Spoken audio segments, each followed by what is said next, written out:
1,60,000 కోట్ల బడ్జెట్ తంతు ముగిసింది. పాలకులు చెబ్బలు చరుచుకున్నారు. ప్రతిపక్షాలు దుమ్మెత్తిపోశాయి. జనం మాత్రం కన్ఫ్యూజ్ అయ్యారు. ఆ లెక్కేంటో పాలకుల తిక్క ఏంటో అర్థం కాక తల పట్టుకున్నారు. నిజంగా 1,00,000 కోట్ల బడ్జెట్తో జనానికి ప్రయోజనమెంతో సర్కారు కాకి లెక్కల్లోనే తేలిపోయింది. దాన్ని నిజం చేస్తూ గత ఏడాది కేటాయింపులు చేసిన ఖర్చులపై కాగ్ రిపోర్ట్ ఇచ్చింది. ఇంతకీ కాగ్ ఏం చెబుతోంది? సర్కార్ ఏం చేసింది? సర్కారు చెబుతున్నట్టు కాగ్వి కాకి లెక్కలా, లేక కాగ్ చెప్పినట్టు పాలకులు గారడి చేస్తున్నారా? కాగ్ రిపోర్ట్ పై విసిక్ స్పాట్లైట్.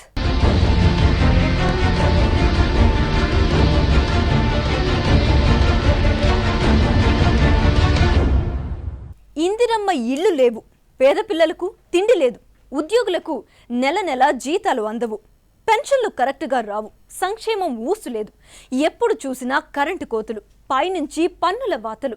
మరి 1,00,000 కోట్ల బడ్జెట్లో ఆ కోట్లన్నీ ఏమయ్యాయి? మీరెప్పుడైనా ఆలోచించారా? సర్కారు కాకి లెక్కల గురించి లోతుగా ఎప్పుడైనా తెలుసుకోవాలి అనిపించిందా? ఆ అవసరం లేకుండా కాగ్ రిపోర్ట్ ఇచ్చింది. కేటాయింపులు కొండంతా, ఖర్చు పిసరంతా అని తేల్చింది. దాంతో సర్కారు బాగోతం బయటపడింది.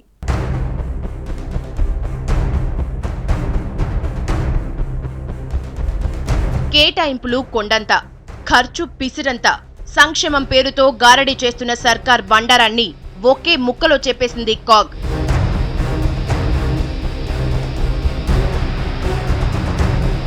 గతేడాది బడ్జెట్ 1,40,000 కోట్ల రూపాయలపైనే. అందులో 24,700 కోట్లు మిగిలిపోయాయి. ప్రాధాన్య రంగాలన్నింటిలోనూ కోతలు విధిస్తూ పోయింది సర్కార్. ఇక మిగుళ్లు కాక ఏం కనిపిస్తాయి?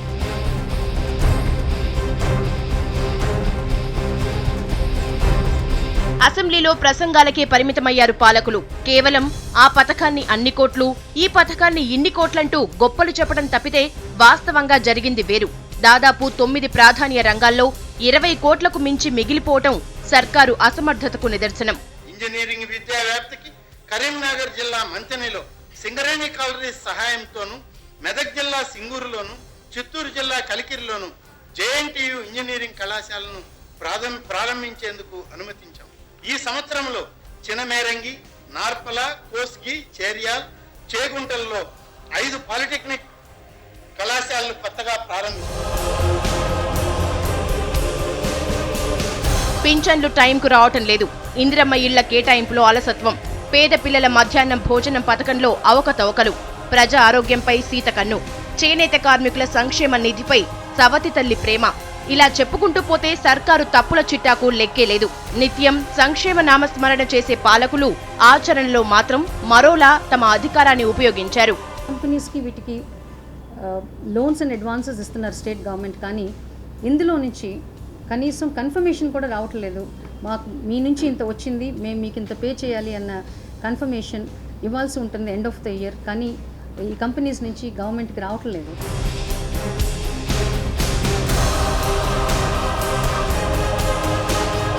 గతేడాది బడ్జెట్లో విద్యుత్ కోసం భారీగా ఖర్చు పెట్టింది ప్రభుత్వం. సగానికి పైగా నిధులు దానికోసమే ఖర్చు చేసినట్లు కాగ్ తేల్చింది.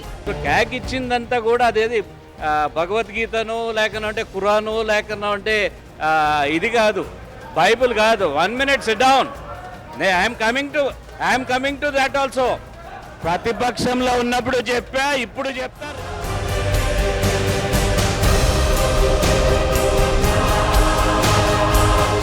ఇక సర్కారు ట్రేడ్ మార్క్ పథకం జలయజ్ఞం, దాన్ని కూడా పక్కన పెట్టేసింది సర్కార్. కేటాయింపులు భారీగా చేసినా ఖర్చులు మాత్రం పిసినారితనం ప్రదర్శించింది.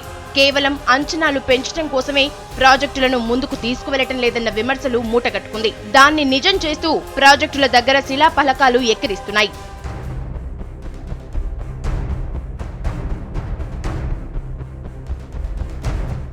విద్యుత్ రంగాన్ని సంస్కరిస్తే సరిపోతుందా? సంక్షేమం సంగతేంటి? సామాన్య జనం పరిస్థితేంటి? విద్య, వైద్యం, ఆరోగ్యం లాంటి ప్రాథమిక అవసరాల గురించి ప్రభుత్వం ఏం చేసింది? కేటాయింపులపై ఉన్న ఫోకస్ ఖర్చు పెట్టడంలో చూపించలేదు పాలకులు. అందుకే కాగ్ సర్కారును కడిగి పారేసింది. దాంతో పాలకులకు చిరెత్తుకొచ్చింది. క్యాగ్ ఇచ్చిందంతా కూడా అదేది భగవద్గీతను లేకనంటే ఖురాను లేకనంటే ఇది కాదు, బైబుల్ కాదు. 1 minute SIT down. I'm coming to that also. ప్రతిపక్షంలో ఉన్నప్పుడు చెప్పా, ఇప్పుడు చెప్తా, రేపు చెప్తా.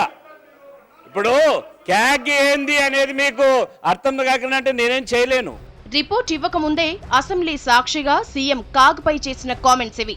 విపక్షాలు సంధించిన ప్రశ్నలకు సమాధానం చెప్పాల్సింది పోయి కాగ్ను తప్పుపట్టారు కిరణ్. ఆయన మాటల్లో ఫ్రస్ట్రేషన్ చూస్తే తెలుస్తుంది ఎంత చిత్తశుద్ధితో కేటాయింపులకు న్యాయం చేశారు. క్యాగ్ ఇచ్చిందంతా కూడా అదేది భగవద్గీతను లేకనంటే ఖురాను లేకనంటే ఇది కాదు, బైబుల్ కాదు. 1 minute సిట్ డౌన్.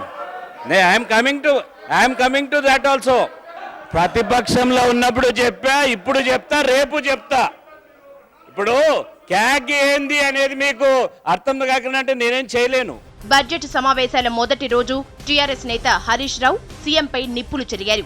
అభివృద్ధి అంతా చిత్తూరుకేనా, రాష్ట్రంలో మిగతావి జిల్లాలు కావా అని క్వశ్చన్ చేశారు. దాంతో హర్ట్ అయిన కిరణ్ ఓ రేంజ్ లో ఫైర్ అయ్యారు. కొంచెం ఇబ్బందులు ఉన్న పరిస్థితుల వల్ల చదువుపైనే రాయలసీమ ఆధారపడింది కాబట్టి వేరే ఆస్తులు మాకు లేవు. రాయలసీమ కేవలం చదువుతోనే బతుకుతున్నాం మేము. అందుకని చదువు వల్లనే పైకి రావాలి. చాలా పేద పరిస్థితుల్లో ఉన్నారని కొంచెం ఎక్కువ ఇచ్చినా కూడా ఈ రోజు కూడా శ్రీకృష్ణ కమిటీ ఏం చెప్పింది, అన్ని ప్రాంతాల కంటే వెనుకబడి ఉత్తరాంధ్ర రాయలసీమ ఉందని చెప్పింది, తెలంగాణ చాలా అభివృద్ధి చెందిందని చెప్పింది. అందుకనే శ్రీకృష్ణ కమిటీ గురించి మాట్లాడడం మనం. ఇవన్నీ కూడా సమాధానం ఇచ్చారని చెప్తారు. ఎప్పుడు కూడా తెలంగాణ ప్రాంతానికి అన్యాయం చేసే పరిస్థితి ఉండదు. ప్రాధాన్యత చేయవల్ల గత 30 సంవత్సరాల నుంచి ఏ రాష్ట్రంతో అగ్రిమెంట్ కాలేదు. అటువంటిది మహారాష్ట్ర రాష్ట్రంతో అగ్రిమెంట్ అయి 16 లక్షల ఎకరాలు సాగునీరు తెచ్చే ప్రయత్నం చేస్తున్నాం. ఏమి చేశారండి మీరు తెలంగాణకి? తెలంగాణలో పుట్టిన వారికి తెలంగాణ పిల్లలకు చదువు రాకుండా చేసే పరిస్థితి, ఉద్యోగాలు రాకుండా చేసే పరిస్థితి ఈ ఉద్యమం వల్ల. నేను అన్ని మాట్లాడతాను. ప్రతిపక్షాల ఎదురుదాడిని సమర్థవంతంగా తిప్పికొట్టామని, సీఎం 1 man షో చేశారని మురిసిపోయారు కాంగ్రెస్ నేతలు. కానీ కాగ్ రిపోర్టుతో పచ్చివేలక్కాయ పడ్డట్లయింది. దిమ్మ తిరిగే షాక్ ఇచ్చినట్లయింది. ప్రతిపక్షాలకు అవకాశం ఇచ్చినట్లయింది. ఏ సంవత్సరంకైనా సరే దాని closing balance has to Tally with the opening balance of the next year. కానీ ఇందులో ఎంత వేరియేషన్ వచ్చిందంటే దట్ నీడ్స్ రికన్సిలియేషన్. ఎందువల్ల వచ్చింది అనేది అనలైజ్ చేయాలి. ఒక డిపార్ట్మెంట్కి ఇంత అలొకేషన్ అని చేసినట్లయితే ఆ అలొకేషన్ ఆ పర్పస్కి యూటిలైజ్ చేయాల్సిన అవసరం ఉంది. దానికి సంబంధించి ఏసీ బిల్ మీద డ్రా చేసినట్లయితే ఏ కారణం వల్లనైనా దాన్ని 1 monthలో డీసీ బిల్ ద్వారా దాన్ని తిరిగి లెక్కలు అవి చూపించాలి. లేనట్లయితే ఎక్స్పెండిచర్ ఎంత జరిగింది దాని గురించి అనేది యాక్యురేట్ డీటెయిల్స్ అవి ఎవరి దగ్గర ఉండవు. కాగ్ రిపోర్టును తప్పుపడుతూ ఆనం వారు చిట్టాపదుల చిట్టా విప్పారు. 95% కేటాయింపులను ఖర్చు చేశామని చెప్పుకొచ్చారు. కానీ కాగ్ మాత్రం సర్కారు ఖర్చు చేస్తోంది కేవలం 16% అని తేల్చింది. మరి 84% కేటాయింపులేమైనట్లు? దీనికి సమాధానం చెప్పాల్సిన సర్కార్ ఇదిగో ఇలా ఎదురుదాడికి దిగుతోంది. క్యాగ్ ఇచ్చిందంతా కూడా అదేది భగవద్గీతను లేకనంటే ఖురాను లేకనంటే ఇది కాదు, బైబుల్ కాదు. 1 minute SIT down. I'm coming to that also. ప్రతిపక్షంలో ఉన్నప్పుడు చెప్పా, ఇప్పుడు చెప్తా, రేపు చెప్తా. ఇప్పుడు క్యాగ్ ఏంది అనేది మీకు అర్థం కాకుండా అంటే నేనేం చేయలేను. సర్కారు దృష్టిలో కాగ్ చెప్పేవన్నీ కరెక్ట్ కాకపోవచ్చు. అవన్నీ కాకి లెక్కలుగా అనిపించొచ్చు. మరి 1,40,000 కోట్ల బడ్జెట్లో కేటాయింపులన్నీ ఏమైపోయాయి? 80,000 కోట్లకు పైగా రాబడి ఎక్కడికి పోయినట్లు? చెప్పాల్సిన బాధ్యత ప్రభుత్వానిది కాదా? పేపర్లో లెక్కలు చూపించి వాస్తవాల్ని కప్పిపుచ్చాలనుకోవటం పాలకుల అసమర్థతకు నిదర్శనమంటున్నాయి విపక్షాలు. అందులో తప్పు లేదు, ఇది నిజమని ముఖ్యమంత్రి గారు సభకు చెప్పాలనుకోవడాన్ని నేను తప్పుపట్టను సార్, వివరించవచ్చు సార్. కానీ కాగ్ని తక్కువ చేసి చూపించేటువంటి ప్రయత్నం సరైనది కాదు సార్. అదొక అండర్మైన్ చేయడం. అదే కాన్స్టిట్యూషనల్ బాడీ సార్. సుప్రీంకోర్టు జడ్జితో సమాన స్థాయిలో ఉన్నటువంటి వ్యక్తిని అక్కడ కూర్చోబెట్టుకుని కాగ్ని సైతం అండర్మైన్ చేస్తే రేపు ఈ అధికార యంత్రాంగం ఏ రకంగా కాగ్ని రెస్పెక్ట్ చేస్తుంది సార్? ప్రతిపక్షాలేంటి, కాగ్ కూడా సర్కారు తీరును తూర్పారబట్టింది. విధాన నిర్ణయాలు, వార్షిక ప్రణాళికల్లోని పథకాల అమలు తీరును మార్చుకోవాల్సిన అవసరాన్ని ఎత్తి చూపింది. Now current level of recovery of loan is pretty poor as far as the state is concerned. The gap between the disbursement and recovery has been widening over the years, and confirmation of balances ఎన్నో కంపెనీస్కి వీటికి loans and advances ఇస్తున్నారు state government. కానీ ఇందులో నుంచి కనీసం confirmation కూడా రావట్లేదు. మాకు మీ నుంచి ఇంత వచ్చింది, మేము మీకు ఇంత పే చేయాలి అన్న కన్ఫర్మేషన్ ఇవ్వాల్సి ఉంటుంది ఎండ్ ఆఫ్ ద ఇయర్. కానీ ఈ కంపెనీస్ నుంచి గవర్నమెంట్కి రావట్లేదు. చేతగానితనం, చేవలేనితనం, అలసత్వం రాష్ట్ర సర్కారును ఇవన్నీ ఆవరించినట్టున్నాయి. అందుకే కాగ్ తలంటింది. నిధులు ఉన్నా ఖర్చు చేయలేని అసమర్థ ప్రభుత్వంగా అభివర్ణించింది. కేంద్రం నిధులిస్తామన్నా తెచ్చుకోలేని అలసత్వాన్ని ఎత్తి చూపింది. అన్నిటికీ మించి జనాన్ని బురిడి కొట్టిస్తున్న సర్కారు తీరును తప్పుబట్టింది. పరిస్థితి ఇలాగే కొనసాగితే రాష్ట్రం అప్పుల సుడిగుండంలా మారుతుందని హెచ్చరించింది.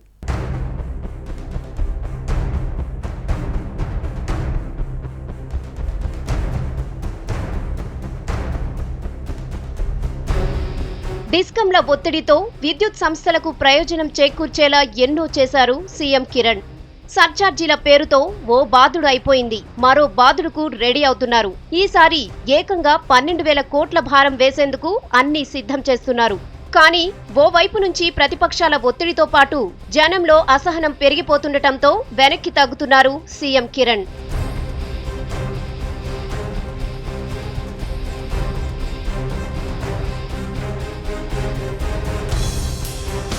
విద్యుత్ సంస్థలపై ఉన్న ప్రేమ మిగతా ప్రభుత్వ సంస్థలపై లేకుండా పోయింది. దాదాపు 11 ప్రభుత్వ రంగ సంస్థలు నష్టాల్లో నడుస్తున్నాయి. ఆర్టీసీ, హౌసింగ్ బోర్డు లాంటి అన్ని సంస్థల అప్పులు 5,000 కోట్లకు పైనే. ఇక సర్కార్కు రావాల్సిన అప్పులు దాదాపు 17,000 కోట్ల రూపాయలు. వాటిని కలెక్ట్ చేసేంత తీరిక గాని, నష్టాల్లో నడుస్తున్న సంస్థలను గట్టెక్కించాలన్న కనీస జ్ఞానం కానీ పాలకులకు లేకుండా పోయింది. ఇతర రాష్ట్రాల నుంచి కరెంటు కొనడానికి ఎందుకు ప్రభుత్వం ముందుకు రావటం లేదని ఈ సందర్భంగా మేము అడుగుతా ఉన్నాం. ఇవాళ ఛార్జీలు పెంచారు, కరెంట్ ఇవ్వరు, ఇతర రాష్ట్రాల నుంచి కొని తీసుకురారు. ఏ రకంగా కూడా ఈ ప్రజల్ని ఆదుకునే పరిస్థితి లేదు. పన్నులు విపరీతంగా పెంచడంతో గతేడాది రాబడి అంతకు ముందు కంటే 15.50% పెరిగాయి. కానీ ఖర్చుల్ని మాత్రం భారీగా తగ్గించేసింది. ఒక్క విద్యుత్ సబ్సిడీపై మాత్రం భారీగా ఖర్చు చేస్తోంది సర్కార్. ఇక జలయజ్ఞంపై సర్కార్ సీత కన్నేసింది. ఏటికేడు ప్రాజెక్టులు పూర్తి కాకపోవడంతో అంచనా వ్యయం అంతకంతకు పెరిగిపోతోంది. కాగ్ కూడా అదే చెప్పింది. కాగ్ సుమారు 72 ప్రాజెక్టులను పరిశీలించింది. ఇన్ టైంలో పూర్తి చేయనందుకు దాదాపు 28,000 కోట్ల రూపాయల వ్యయం పెరిగిపోయిందని CAG తేల్చింది.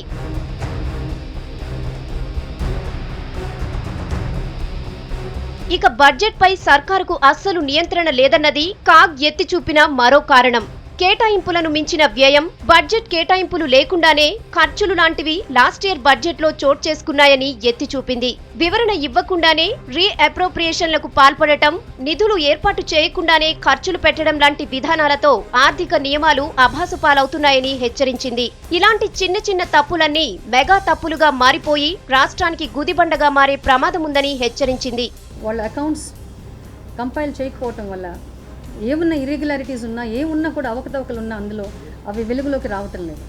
Current level of recovery of loan is pretty poor as far as the state is concerned. The gap between the disbursement and recovery has been widening over the years. And confirmation of balances, ఎన్నో కంపెనీస్కి వీటికి loans and advances ఇస్తున్నారు state government. కానీ ఇందులో నుంచి కనీసం confirmation కూడా రావట్లేదు. మాకు మీ నుంచి ఇంత వచ్చింది, మేము మీకు ఇంత పే చేయాలి అన్న కన్ఫర్మేషన్ ఇవ్వాల్సి ఉంటుంది ఎండ్ ఆఫ్ ద ఇయర్. కానీ ఈ కంపెనీస్ నుంచి గవర్నమెంట్కి రావట్లేదు.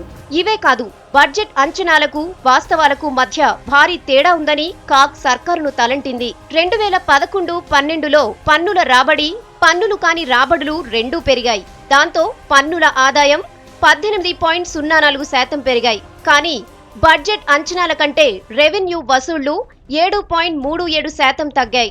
రెవెన్యూ వ్యయం 6.95% తగ్గింది. పారిశుద్ధ్యం 46.02%, పట్టణాభివృద్ధి 28.52%, సాగునీరు, వరదల నియంత్రణ 19.04% తగ్గుదల నమోదైంది. వీటన్నింటినీ కాగ్ అంకెలతో సహా కళ్లకు కట్టింది. కానీ సర్కారు మాత్రం సమాధానం చెప్పకుండా తప్పించుకుంది.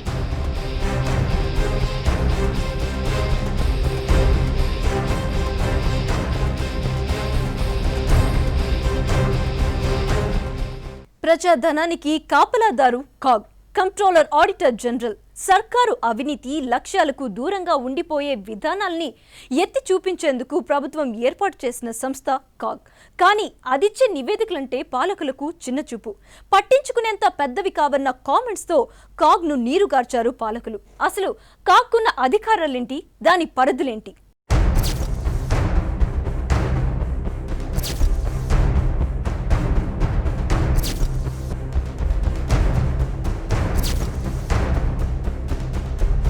దేశాన్ని అవాక్కయ్యేలా చేసిన ప్రతి కుంభకోణాలన్నీ కాగ్ ద్వారా బయటపడ్డవే.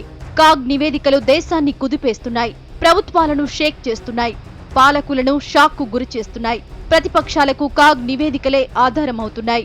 ఒక కాగ్ రిపోర్టు అబ్జెక్షన్ లేవనెత్తిన తర్వాత పారాగ్రాఫ్స్ అంటారు సార్. ఆ పారాగ్రాఫ్స్ డిపార్ట్మెంట్కి సర్క్యులేట్ అవుతాయి. దాని మీద వాళ్ళు ఎక్స్ప్లెనేషన్ ఇస్తారు. ఎక్స్ప్లెనేషన్ మీద మీటింగులు జరిగితే వాళ్ళే డ్రాప్ చేస్తారు. వాళ్ళ ఎక్స్ప్లెనేషన్తో సంతృప్తి చెందనప్పుడు అది ఖచ్చితంగా శాఖాపరంగా వాళ్ళు సంతృప్తికరమైన సమాధానం ఇవ్వనప్పుడు మాత్రమే కాగ్ నివేదికలోకి వస్తుంది సార్. కాగ్ నివేదికలోకి వచ్చింది అని అంటేనే తప్పకుండా అందులో కొంత అనుమానాస్పదమైంది ఉన్నప్పుడు మాత్రమే కాగ్ నివేదికలోకి వస్తుంది తప్ప అదేదో ఊరికి ఆషామాషిగా వచ్చింది అనేటువంటిది కాదు సార్.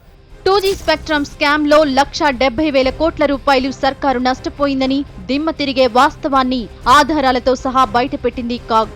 దాంతో దేశం మొత్తం షాక్ కు గురైంది. దానిపై చర్చ జరుగుతుండగానే 10 లక్షల కోట్ల కోల్ స్కామ్ ను బయటపెట్టింది.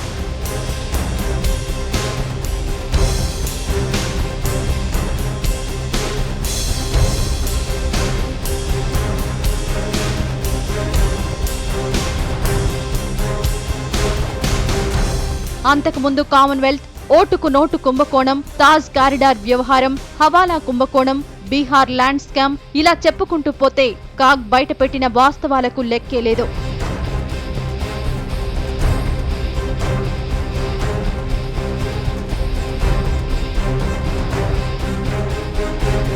కంట్రోలర్ అండ్ ఆడిటర్ జనరల్ కేంద్ర రాష్ట్ర ప్రభుత్వాల ఖర్చులు, ఖాతాలను తనిఖీ చేసి వాస్తవాల్ని బయటపెట్టడం కాగ్ కర్తవ్యం. కేంద్రానికి సంబంధించిన నివేదికను రాష్ట్రపతికి, రాష్ట్రాలకు సంబంధించిన నివేదికలను గవర్నర్కు సమర్పించడం విధి.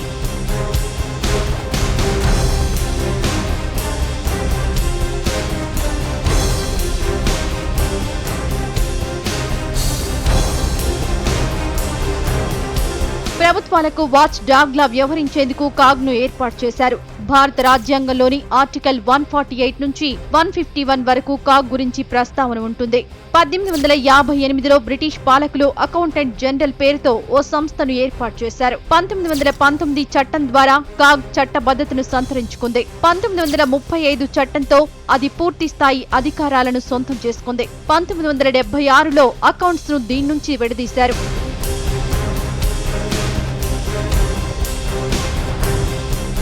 కేంద్ర రాష్ట్రాల ఆదాయాలను, నిధులను, చేసిన ఖర్చులను తనిఖీ చేయడం లాంటి విధులు నిర్వహిస్తుంది కాగ్. ప్రభుత్వ శాఖలకు సంబంధించిన వ్యాపారం, ఉత్పత్తి, లాభాలు, నష్టాలు తనిఖీ చేయడం లాంటివి కాగ్ చేసే పని. ఇక ప్రభుత్వ స్టోర్స్, కంపెనీలు, కార్పొరేషన్లు, సంస్థల లెక్కలను తనిఖీ చేయడం కూడా కాగ్ పనే.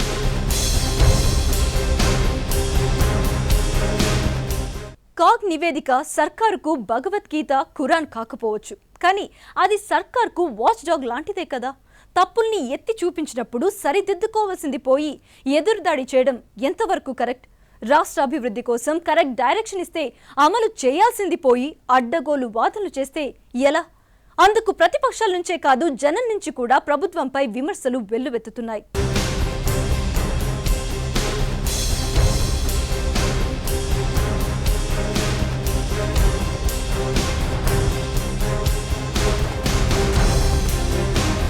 జలయజ్ఞం అంచనాలు పెరిగిపోయాయి. ఇందిరమ్మ ఇళ్లకు కేటాయించిన నిధులు పూర్తిగా ఖర్చు చేయలేదు. పేద పిల్లలకు విద్య, వైద్యం లాంటి వాటి కోసం కేటాయించిన నిధులు పక్కదారి పట్టాయి.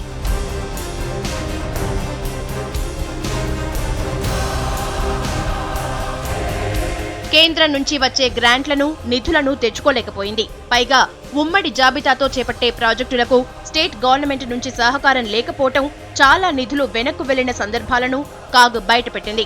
ఇవన్నీ పాలకుల అసమర్థతతో జరిగినవే, కానీ వాటిని అంగీకరించరు.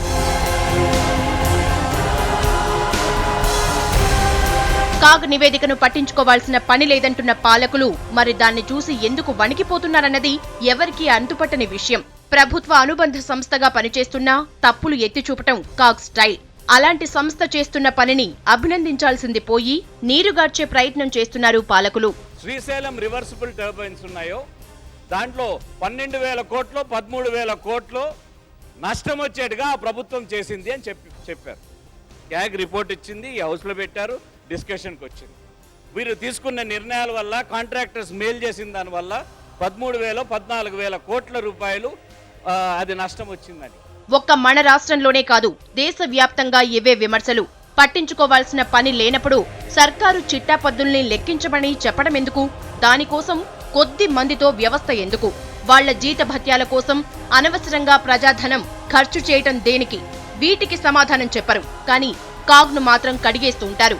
నేతల ద్వంద్వ నీతికి ఇదో నిదర్శనం.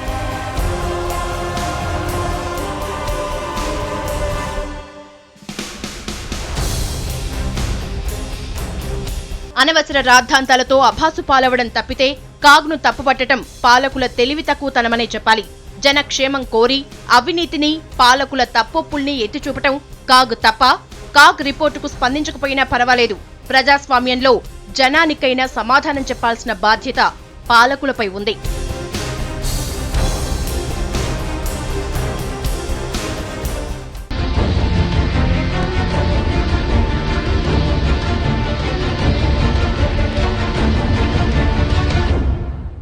జనం క్షేమం కోసమే ఏ ప్రభుత్వాలైనా పనిచేస్తాయి. ఇది ఒకప్పటి మాట. దాని సంగతేమో కానీ నేతల్లోని స్వార్థం ఇప్పుడు ప్రధాన సమస్య అయి కూర్చుంది. అందుకే కాగ్ లాంటి సంస్థల నివేదికలు పాలకులకు కంటగింపుగా మారాయి. తప్పొప్పులను సరిదిద్దుకొని జనానికి సమాధానం ఇవ్వాల్సింది పోయి వాటిని నిర్వీర్యం చేయడమే లక్ష్యంగా మారింది. నేతల్లోని ఈ యాటిట్యూడ్ ఇకనైనా మారాలి. లేకపోతే జనమే వాళ్లను మార్చే రోజులు వస్తాయి. ఇది వి6 స్పాట్లైట్.